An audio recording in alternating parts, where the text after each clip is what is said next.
Ok. Probando, 1, 2, 3. ¿Se escucha? ¿Todo bien en la sala también? ¿Aquí? Creo que ya estamos listos para comenzar. Laura.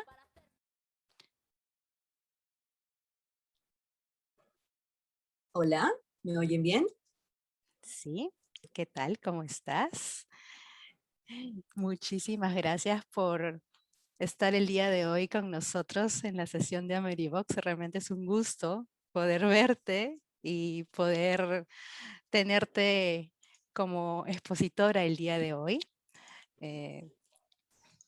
Voy a presentarles a Laura Arroyo Gárate. Ella es licenciada en Lingüística Hispánica por la Pontificia Universidad Católica del Perú y diplomada en Periodismo Político y Análisis Cultural por la Universidad Antonio Ruiz de Montoya. Especializada en análisis crítico del discurso y comunicación política. Ha trabajado en diversos medios de comunicación nacionales, ha sido productora de contenidos en el programa de televisión Radicales Libres, analista política y redactora del think tank Otra Mirada y coordinadora periodística del seminario Hildebrand en sus 13. Ha participado activamente en campañas electorales tanto en Lima, Perú y España. Actualmente trabaja en Podemos, partido político español, como integrante de la Secretaría de Análisis Político y Discurso, desempeñando labores de comunicación y discurso. Además, es compositora y activista feminista, creadora del proyecto Tenemos Razón, que reunió a 21 artistas peruanas en torno a una canción que denuncia la violencia de género. Y bueno, ahora vive en Madrid desde hace ya 7 años, que no te tenemos por aquí en Lima. Gracias, Laura. Viviana, gracias. Gracias, Viviana, por la introducción, por la presentación y gracias a todos los de Amerivox, que sé que hacen bastante esfuerzo para que se puedan desarrollar estas charlas regularmente. Y me imagino que nada, que debe ser muy difícil y nada, solo quiero agradecerles por haber contado conmigo para contar un poquito sobre feminismo y política esta vez. Espero que sea útil y que les sirva también para la práctica también de términos y de cuestiones teóricas, en fin. Yo le quería empezar, además de los agradecimientos, por de todas maneras lanzar un pequeño disclaimer, que es que hablar de feminismo y política es en general hablar de todo, ¿no? Porque todo es político y el feminismo está en todas las áreas de nuestra vida, de nuestro desarrollo, entonces es difícil hablar de este tema sin irnos por las ramas. Entonces he intentado centrarme en 3 aspectos muy concretitos para poder sacarle el jugo realmente, y sé, lo digo desde antes, que me voy a dejar muchas cosas en medio, ¿no? En el tintero, en las que no voy a profundizar, que son también muy interesantes, pero había que elegir un poco por dónde ir, ¿no? La intención es lanzar algunos pincelazos sobre lo que supone el feminismo en la política contemporánea, en el desarrollo de la política contemporánea. He intentado salir de Perú, he intentado salir de España lo más posible para poder hablar un poco del feminismo en todos los espacios políticos y a ver cómo nos va. Los 3 puntos sobre los que quería comentar son básicamente empezar por un poco el momento en el que nos encontramos en el feminismo y en la política juntos, en el momento internacional, el momento político en el que nos encontramos. 2, en segundo lugar, por la idea y el concepto de lo feminista y lo político, que en realidad tiene que ver con las mujeres en el poder, que creo que es un punto muy importante en los espacios de poder en general. Y 3, esto me parece además muy importante, sobre la imposibilidad de generalizar el feminismo o incluso los feminismos a todos los espacios políticos, a todos los países, porque claramente las agendas son muy disímiles y muy distintas, y ahí sí que me voy a anclar un poco en una experiencia más personal que he tenido en Perú con respecto a, por ejemplo, la última campaña electoral, donde vimos muchas diferencias sobre la agenda de las mujeres, por llamarlo así, en un país que, si bien está dentro de una región que ha tenido avances importantes con las mareas en Argentina o con las iniciativas de las pibas en Chile, lo cierto es que en Perú tiene otras características, así como en Bolivia también tuvo otras características, y creo que es importante ver también esas diferencias. Son esos los 3 puntos concretitos en los que quería detenerme ahora, para estar en tiempo y todo. He mandado, pero no sé si se va a poder, tal vez Vivi, tú que estás de anfitriona, poner una foto para utilizarla de fondo mientras un poco les cuento este primer punto que tiene que ver con el momento actual político internacional que nos encontramos de feminismo y política, que yo lo llamo un poco la hegemonía de la igualdad. ¿A qué me refiero con esto? A ver, una podría pensar muy optimistamente que nos encontramos en un momento donde ya existe una hegemonía internacional sobre la igualdad. Y tendremos algo de razón si pensamos eso, es verdad, porque hemos visto en los últimos años que esta tercera ola del feminismo ha sido capaz de poner en el centro del tablero y en el debate político una serie de demandas de movimientos feministas internacionales. Y de alguna manera se ha vuelto un sentido común también, ¿no? Y se ha vuelto una comunidad de sentidos comunes en realidad, que la igualdad, entendiendo por igualdad en sentido de derechos y en el sentido de oportunidades, es algo deseable. Vale, podemos estar de acuerdo entonces en que eso se ha vuelto una hegemonía y eso es un sentido común transversal.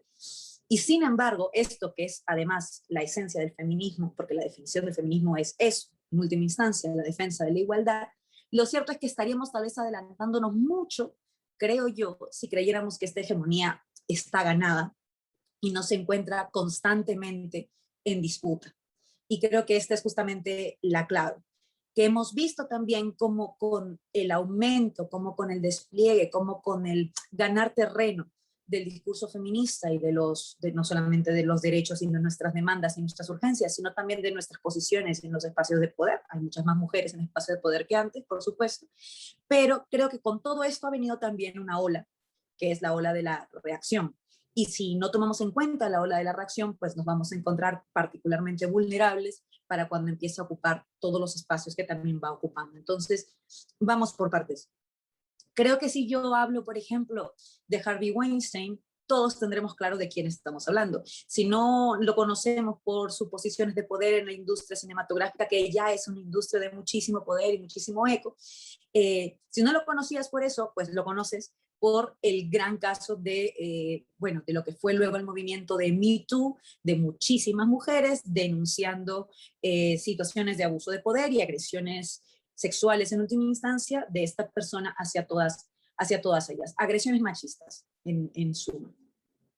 Creo que hasta entonces, de alguna manera, era impensable casi, era inimaginable que un personaje de tanto peso, de tanto poder dentro de una industria, además, donde las jerarquías de poder están muy bien delimitadas, hubiera podido caer en desgracia a partir de denuncias que tenían que ver con violencias machistas. Hasta ese momento creo que no éramos conscientes de ese poder detrás de la voz de las mujeres como una herramienta válida también de transformación social y de transformación política. Y entonces creo que es importante retroceder a este momento porque es tal vez uno de estos espacios donde se abrió una grieta por la cual los feminismos lograron entrar en otro tipo de exposición, con mucha mayor exposición a nivel internacional, porque estábamos hablando de una industria, como les digo, tan poderosa como era la cinematográfica. Muchísimas mujeres que le dieron el nombre y rostro al movimiento del Me Too lograron una cosa que es fundamental, que no es solamente una sentencia judicial, que también la logramos, por supuesto, tardó un poco, llegó en 2020, si no me equivoco, a inicios, y sin embargo, creo que la clave aquí es la sentencia social que se generó en torno a una figura como Harvey Weinstein. Y hay que recordar que de todas maneras ellas no fueron las primeras. Siempre hay que recordar a las que vinieron antes y ha habido muchas mujeres que a lo largo de las últimas décadas han denunciado sus casos de violencia y sin embargo las agresiones que se cometieron contra ellas, me refiero, y sin embargo no tuvieron el eco que por supuesto tuvieron de pronto estas actrices de cine que también por serlo tenían mucha más exposición. Yo creo que el movimiento del Me Too nos dijo algo muy importante que ya sabíamos en realidad, que nos dijo que todas las que estamos aquí y las que no estamos aquí, por supuesto, hemos vivido algún tipo de violencia en algún área de nuestras vidas. El Me Too lo que hizo fue recordarnos algo que ya sabíamos de alguna manera. Pero lo que nos dijo con especial potencia, de lo que nos hizo estar totalmente alertas y convencidas, es de que si éramos capaces de denunciar colectivamente estos abusos, podríamos ejercer algún tipo de poder. Y creo que esta es la clave fundamental porque esto se vincula directamente con lo político, que al final del día es el ejercicio del poder en las áreas que sean, no solamente porque a veces cuando uno habla de política, inmediatamente cree que nos referimos al gobierno, ¿no? O al Congreso, Y en realidad cuando hablamos de la política hablamos del ejercicio del poder en cualquier espacio. Y creo que el Me Too nos hizo ser conscientes del tremendo poder que podemos tener las mujeres cuando colectivamente, este es otro dato importante, cuando colectivamente nos atrevemos a denunciar episodios y a ejercer justicia a través del ejercicio de nuestro poder. Aquí creo que hay un disclaimer que quiero hacer de todas maneras con respecto al tema del Me Too, porque sé que esto es toda para hablar muchísimo más tiempo, pero es verdad que reconociendo la potencia, la fuerza y la importancia del movimiento del Me Too, existen algunas polémicas de carácter social respecto a las enunciadoras del Me Too. En España, y esto lo cuento muy rápido, hubo un movimiento que se pareció, pero no era igual al Me Too, y que se llamó el Cuéntalo. El Cuéntalo básicamente era la acción de que tú narraras tu episodio de violencia en las redes sociales. Generalmente se hizo vía Twitter, pero también se hizo en Facebook, en Instagram y tal, pero tuvo su eco fundamental en Twitter. Pero la diferencia con el Me Too es que no eran mujeres, que no eran mujeres conocidas o de mucha exposición o que tenían mucha llegada por sus espacios y sus plataformas, sino que se trataba de mujeres normales, comunes y corrientes, cotidianas y hasta anónimas en muchísimos casos, algunas con muy pocos seguidores, que se atrevieron a salir a narrar sus historias de violencia. Y fue después de una marea ciudadana de mujeres denunciando que se sumaron las mujeres ya más conocidas, con mayor repercusión, con poder ya concreto, dependiendo del lugar en el que ejercían sus trabajos, las ministras, en fin, mujeres de mucho poder, dueñas o directoras de empresas, se sumaron al final. Este trabajo, esta manera de ejercer también nuestro poder colectivo de abajo hacia arriba, en lugar de hacerlo de arriba hacia abajo, como lo hizo en realidad el Me Too, a mí me parece particularmente más relacionado directamente con la forma que tenemos las mujeres de desarrollar nuestro poder, y me parece más adecuado. Por eso quería hacer ese disclaimer, porque sé que sobre el Me Too hay también a veces mucha y justificada polémica. Y sin embargo, terminado ese disclaimer, el Me Too es verdad que es una exposición de participantes la que permitió que se pusiera en el centro de la mesa la capacidad que tenemos de, como decía, ejercer un poder y romper determinados corsés sociales, que en realidad son corsés sociopolíticos también, colectivamente. Y creo que esta es la clave. Y como les decía, ¿por qué he empezado por ahí y por qué sería importante pensar en Harvey Weinstein cuando pensamos de feminismo y política? Porque es fundamental entender que para hablar de política y hablar de feminismo, lo que necesitamos hacer de fondo es hablar de las estructuras de poder en cualquier espacio. En el caso de Weinstein y en el espacio del cine, una estructura de poder en el espacio del cine, pero es lo mismo que puede pasar en la estructura del poder en una escuela, por ejemplo, cuando tal vez alguna alumna ha tenido algún episodio de violencia con alguno de sus compañeros y se atreve a narrarlo ahí. Tiene que ver con cómo va a ejercer su poder a través también de su denuncia, ya sea colectiva o individual, y esto hace fundamental, para empezar a hablar de feminismo y política, partir por ahí. La disputa al final del día, que es una disputa, por supuesto, política, es cómo nos narramos y cómo nos pensamos como sociedad. Y creo que el feminismo está intentando dar luces de cómo narrarnos feministamente con todas sus grietas y sus dificultades, porque esto es un proceso en construcción todavía y en gerundio, pero creo que esta es una clave. Nos estamos pensando, ¿no? Nos estamos reflexionando, nos estamos narrando, y creo que esa es una clave completamente política de las sociedades que queremos construir de alguna manera. Ahora bien, como comentaba, el otro lado, la otra cara de la moneda, una cara lamentable, triste, difícil de la moneda, oscura, diría yo incluso, es la reacción. Y creo que sobre esto es importante hablar porque estamos viviendo en una serie de países, sé que aquí hay gente de muchos países, por eso lo menciono en esa clave, el crecimiento de algunos discursos conservadores, reaccionarios más bien diría yo, donde tenemos a personas intentando señalar, por ejemplo, cosas como, por ejemplo, que los hombres son igual de violentados que las mujeres, ¿no?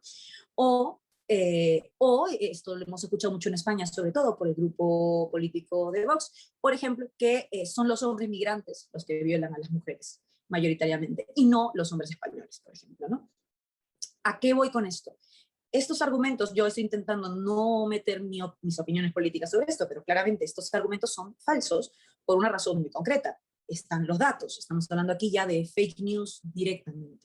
Pero la denuncia no es tanto sobre por qué usan fake news o no usan fake news. La denuncia aquí es más de fondo, es ver por qué están intentando instalar este otro relato. Y a esto me refería al inicio cuando hablaba de que podíamos pensar que hemos ganado la hegemonía de la igualdad, y lo cierto es que no la hemos ganado del todo. No cuando vemos que sigue en disputa.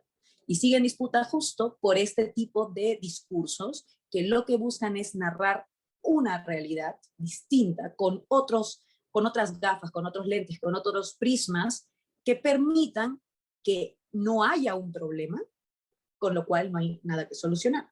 Si para ellos no es verdad que las mujeres sean violentadas por ser mujeres cuantitativamente mucho más que los hombres, entonces no hay nada que arreglar.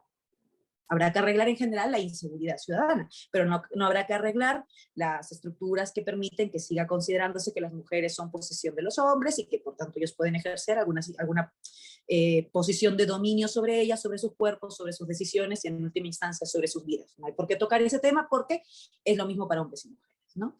Entonces, hay que tener mucho cuidado con el tipo de ola de reacción que está viniendo, porque hacer política, como digo, que es ejercer poder, pasa por narrar el mundo. Y narrar el mundo tiene que ver con las palabras que utilizamos, por supuesto, el lenguaje narra y genera una cosmovisión, y claramente hay un intento recurrente y sostenido en muchísimos países. En Perú ocurre, en España ocurre, en Francia ocurre, en Italia ocurre, estamos viendo en Estados Unidos, que les voy a contar, en Brasil, está habiendo un intento por narrar con otros, como decía, con otros lentes, con otras gafas, con otros cristales, con otras prismas, una realidad, con lo cual puede permitir cambiar una cosmovisión y por tanto desplazar la igualdad del centro y que ya no sea un sentido común que debemos tener los mismos derechos, que debemos tener las mismas oportunidades, que debemos garantizar lo mismo en términos materiales o inmateriales a los hombres y las mujeres, ¿no? Entonces creo que ahí hay una clave bien necesaria. Y sin embargo, creo que número 2, en punto siguiente con respecto a esta reacción, hay un tema todavía más de fondo. Es verdad que la lucha de los feminismos tiene que ver con los derechos de las mujeres, pero es importante entender los derechos como algo material y algo inmaterial. No es solamente un tipo de derechos. Se puede pensar, creo que sería un error pensarlo así, que la agenda de los feminismos es una y es en singular y es, qué sé yo, por el aborto legal, por ejemplo, o por el matrimonio igualitario, que también es parte de la agenda feminista, o por alguna cosa muy concreta. Y cuando el feminismo lo que hace es defender la igualdad, está pensando también en lo material. Y creo que aquí está la otra clave. Cuando estos discursos reaccionarios se enfocan mucho en el tema de las violencias para decir que no existen las violencias de las mujeres por ser mujeres, lo que están logrando es que desvirtuemos el foco y no miremos todas esas otras cosas que, pese a estar, por ejemplo, en la Constitución o en la ley, siguen sin cumplirse en materia de derechos y de igualdad para las mujeres. Esto puede parecer muy abstracto, pero en realidad es muy sencillo. Ya en 1969 las mujeres se manifestaban por la igualdad salarial en Londres, por ejemplo. En 1969, estamos en el 2021 y todavía no existe la igualdad salarial. Y creo que este es un tema fundamental porque con este ejemplo concreto vemos todas aquellas luchas por las que hemos trazado y hemos hilvanado una serie de leyes en distintos países y de consensos internacionales, estamos en la Carta de los Derechos Humanos y tal, que todavía no son plenamente cumplidos. Y creo que esto también es fundamental. Solo en Perú, por ejemplo, en el año anterior a la pandemia, me parece antes, en otra vida, en el 2019, la brecha salarial fue de 29%. Esto quiere decir que por el mismo trabajo, en general, las mujeres ganan 29% menos que los hombres. Esto es un dato fundamental porque no es un dato solamente sobre cuánto te pagan mensualmente por ser mujer, sino que tiene que ver con todo. Se traduce en peores empleos, se traduce en peores escuelas, por tanto, en peor acceso a la educación, se traduce en peores espacios de socialización, en peores espacios de vivienda, en peores viviendas, en situaciones más precarias en general. Y aquí es donde entra la clave de saber pensar en que las políticas para las mujeres, o sea, para nosotras, no puede ser solamente una política que piense en nuestros derechos concretos, por ejemplo, el aborto, por ejemplo, el matrimonio, por ejemplo, yo qué sé, sino que tiene que pensar en la igualdad plena, porque en realidad la agenda feminista es una agenda para pensar un país, no para pensarnos solo las mujeres dentro de ese país. Sobre esto también se puede hablar muchísimo, pero es evidente que el machismo también perjudica muchísimo a los hombres. Esto no lo digo yo, lo dicen muchísimas teóricas sobre las cuales podríamos hablar también muchísimo rato, porque se trata de una forma de concebir el mundo, de un incluso sistema productivo y un sistema económico que lo que hace es sacar de la ecuación la igualdad y permitir que se perpetúen desigualdades constantemente, porque las desigualdades no es una, sino son muchas que van derivando de una cadena, ¿no? Y creo que por esto que hablaba del ejemplo concreto de la igualdad salarial, lo que llamamos brecha salarial ahora, creo que nos muestra cómo la agenda feminista sigue siendo más urgente que nunca, pero es urgente en la medida en que es material para la ciudadanía. En las cifras de pandemia, esto habría que revisarlo según qué país y según qué región, pero en las cifras de pandemia también vemos que la mayor cantidad de personas que perdió su empleo, durante el año de la pandemia, fueron mujeres. Y la mayor cantidad, el mayor porcentaje de mujeres que volvieron a recuperar su empleo o que volvieron a acceder a un empleo, pero es un empleo más precario al que tenían antes de la pandemia, también son mujeres. Entonces estamos hablando de todo un sistema que reproduce desigualdades y que reproduce desigualdades que luego se siguen plasmando en nuestros hijos o en aquellas personas que dependen de las mujeres y etcétera. Por esto es muy clave y es muy importante. La agenda material, las cosas del comer. En las cosas del comer no hay igualdad. Entonces esto no solo va de denunciar, que por supuesto, esto no solamente va de acabar con las violencias contra nosotras que nos están matando, sino esto va todavía más hacia adelante. Y cerrando, porque entiendo que ya estamos con el tiempo, solo quería mencionar unos detalles sobre lo político y lo feminista, como comentaba. Creo que tal vez uno de los errores que estamos teniendo es un error, pero creo que es importante plantearlo también en esos términos. Error. Lo manifiesta la misma Mary Beard en un libro que, por cierto, recomiendo mucho y aprovecho para recomendar, lo que es Women and Power, que es, lo tengo aquí, no sé si lo ven, es muy bueno, donde ella habla de, en efecto, el papel de las mujeres en el poder y lo hace contando cómo las mujeres han desarrollado su poder a lo largo de los textos clásicos. Y es, exacto, y es buenísimo, la verdad que lo recomiendo mucho. Podríamos hablar solo de este libro muchas horas, pero me parece que algo clave que ella menciona es cómo el public speaking ha sido siempre un espacio solo para los hombres, pero no solamente porque es un espacio que solo los hombres han ejercido siempre en la cultura occidental, siempre, estamos hablando desde Grecia antigua, siempre los hombres, las mujeres no, las mujeres a lo privado y los hombres sí a lo público, sino que toda la masculinidad está construida alrededor de la idea de que son los hombres los que ejercen el public speaking, no las mujeres. Y esto lo que demuestra de alguna manera es que no tenemos realmente un relato sobre cómo somos las mujeres en el poder. Eso es algo que estamos construyendo y por eso en el camino cometemos también a veces muchos errores. Es normal, porque no hemos ejercido ni hemos generado un relato sobre nuestro propio ejercicio del poder. Y algo clave que pasa con esto, y eso me parece interesante a partir de lo de Mary Beard, es como, por ejemplo, mujeres como Hillary Clinton o Angela Merkel o Margaret Thatcher se ven obligadas a entrar en patrones muy masculinos para ejercer su poder, que al final termina siendo un tipo de violencia, porque termina siendo un canon al que tú tienes que estar inmersa y al que tú tienes que obedecer para poder ser oída, para poder generar poder y generar algún tipo de imagen de autoridad, porque nos cuesta pensar en una imagen de autoridad que no esté vinculada a lo masculino. Y ese reto es tal vez el gran reto del feminismo en la política y en el ejercicio del poder, al cual hay que darle también una revisión y darle una vuelta, porque eso nos pasa en todos lados, nos está pasando en todos los países. No basta con que las mujeres entren al Parlamento y ya está muy bien, rompimos el techo de cristal, somos paridad en un Parlamento. Eso no basta, porque eso ni siquiera garantiza que realmente las mujeres estén ejerciendo poder en estructuras de poder más feministas. Esto muchas veces lo que significa es que haya mujeres, insisto, Hillary Clinton o Angela Merkel, que lo que hacen es entrar en un corsé masculino para ejercer poder, con lo cual también la agenda feminista suele desplazarse a un segundo plano y se sostiene el mismo sistema y también la misma estructura de poder. Es como un círculo vicioso, es una trampa en la que nos encontramos inmersas porque nos resulta difícil estos espacios de reflexión que nos permitan cambiarlo. Y tal vez una buena receta antes de acabar sería pensar en casos donde se ha logrado romper un poco, muy poquito, pero un poco, este tipo de estructuras, como por ejemplo fue el caso boliviano, cuando se hizo la Asamblea Constituyente, y no solo se garantizó que hubiera una paridad de asambleístas mujeres, igual que asambleístas hombres, algo que también es muy importante, sobre todo en los países andinos, que lo sabemos muy bien, son países muy conservadores, así que esto era muy importante, sino también por el hecho de que ellas lograron meter una agenda que tenía que ver con lo plurinacional, con la defensa del medio ambiente, que era una agenda muy importante para las mujeres bolivianas, y eso permitió que toda la estructura de esa asamblea tuviera un tinte distinto.